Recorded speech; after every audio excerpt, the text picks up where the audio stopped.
আসুন। একজন বৃদ্ধ লাঠিতে ভর দিয়ে কাঁপতে কাঁপতে গোপালের দোকানের সামনে এসে দাঁড়ায়।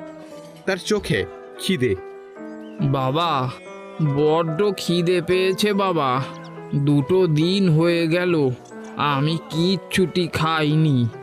আমাকে তুমি একটা পরোটা দেবে বাবা? আমার কাছে কিন্তু কোনো পয়সা নেই বাবা। গোপাল এক মুহূর্তের জন্য তার টাকার বাক্সটার দিকে তাকায়, যেখানে মাত্র কয়েকটা কয়েন পড়ে আছে। তারপর হেসে বৃদ্ধর দিকে তাকায়। পয়সা লাগবে না বাবা, আপনি বসুন, আমি আপনাকে গরম পরোটা ভেজে দিচ্ছি। গোপাল যত্ন করে একটা পরোটা ভেজে আচার দিয়ে সেই বৃদ্ধর হাতে তুলে দেয়। বৃদ্ধ তাকে আশীর্বাদ করতে করতে খেতে শুরু করে। এই দৃশ্য দেখে পাশ থেকে ভোলা ব্যঙ্গ করে ওঠে। আবার শুরু করলি তুই তোর ভিক্ষা দেওয়ার পালা? বলি, ব্যবসা করতে এসেছিস নাকি ধর্মশালা খুলেছিস? এভাবে চলতে থাকলে তো তুই তোর বউ আর ছেলেকে নিয়ে পথে বসবি রে বেটা।